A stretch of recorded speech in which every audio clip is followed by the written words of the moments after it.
Humankind is a game with a complex diplomatic system that lets many civilizations coexist together, so I've decided to run away to a new continent as fast as possible. Today, for my second attempt at the Humankind Victor OpenDev, I'm going to see how fast I can escape from the starting area and colonize the new world. Because of the nature of this challenge and my, heritage, there is only one correct difficulty for this run. I could settle in the starting area, but the people clamour to be as close as possible to the promised land. So, let's pack up, grab what provisions we need, and start heading west. We've come across another tribe that's interested in a cultural exchange.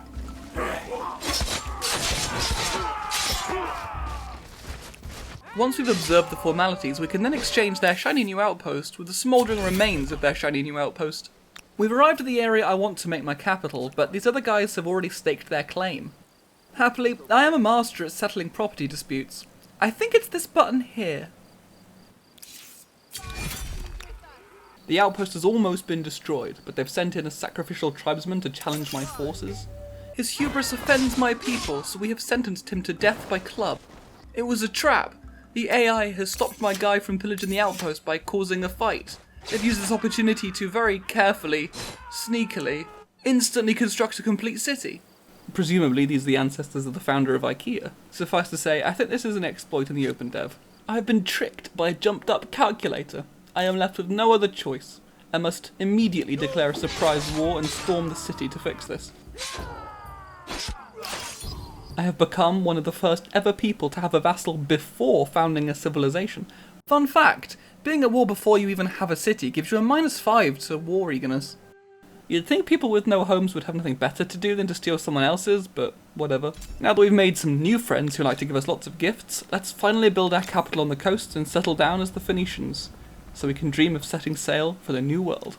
Our first job as landlord of this region is to evict these squatters still attempting to settle in land I've already decided belongs to me. As the plan is to only build a single city in the old continent, we need to make sure I've got plenty of land around to attach to the capital, and this area seems perfect for industrial districts. Since I've been denied the territory I wanted to settle in, the farmland around the capital isn't great, but I can disband some of the scouts I have to bump up the population to make up for it. Our friends of the north are already getting pretty grumpy at being expected to constantly send me gold, and also the rest of their resources as well. It looks like they're going to rebel. Huh. I guess they're not invited on my journey to the west. The cowards have set fire to my industrial sector. I have only 7 turns to raise an army to defend it, or my people will have nobody to build our ships, and we're going to have to swim. One of the main advantages of gathering such a large tribe during the nomadic era, though, is that I have plenty of scout units to help. But unfortunately, these guys do have some sort of special javelin units. We'll have to train a proper force. Good thing we've got plenty of gold from their earlier contributions to speed up the process. I need to make them feel as disappointed as I did earlier. So, we've arrived to defend the outpost 1 turn before it gets destroyed. I'm choosing to believe the concept of karma isn't lost on an AI. In the world of rock, paper, scissors, bows are the superior missile weapon.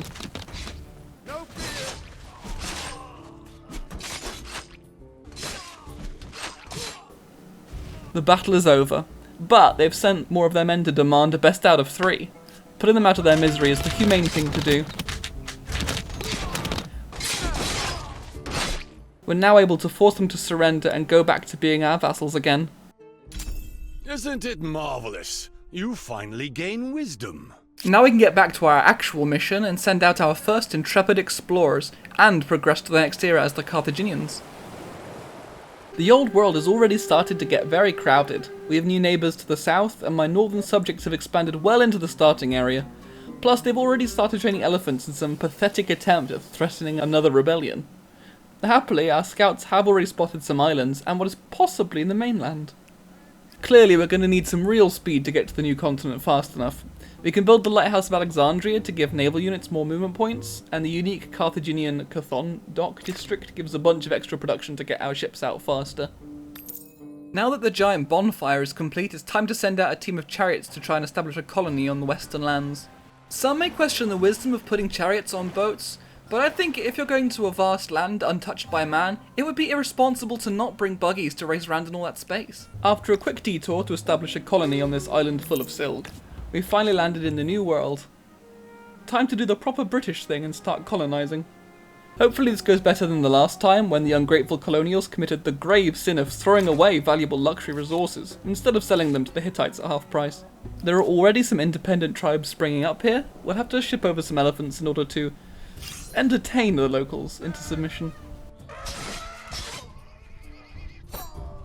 Manifesting our destiny seems to be going quite well. Our culture traits as the Phoenicians and Carthaginians give us a big discount on buying out buildings, so it's not too expensive to just use gold to set everything up and expand the cities. Our capital is flourishing from the wealth of the New World. We've got an industrial sector, a science sector, and enough docks to fish the oceans dry. Although really it's my people's faith and religion that's really driving us forwards. The tenets in the OpenDev's religious system are extremely powerful. We've managed to map out most of the world, and I'm happy to find that although the eastern side of the old world is mostly controlled by these Polish guys, the new world is all mine. It's time to get the most out of these sweet, sweet new world resources. Let's advance up to the Dutch and start building as many warehouses for the East India Company as we can. They give +3 gold for each population and another +30 for each adjacent harbour, meaning each one I build on my capital produces like 150 gold per turn. Build them here, more! This land is ours to explore, respectfully utilise.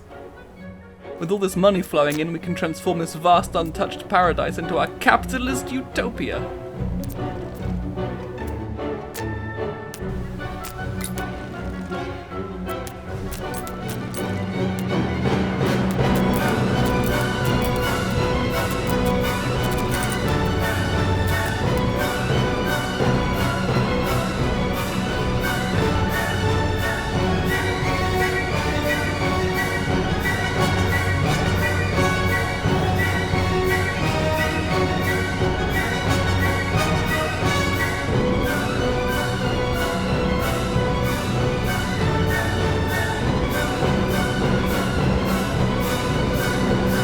In the end, I'm not sure the AI is entirely aware that the New World exists, and running away to it gave me a bit of a free pass to do whatever I want. It would have been pretty cool if they tried to fight me for it, so we could have tried out some more naval combat. Attacking the AI wouldn't have been terribly conducive to our profits, however, and as you could see, we easily had enough fame to comfortably win the game.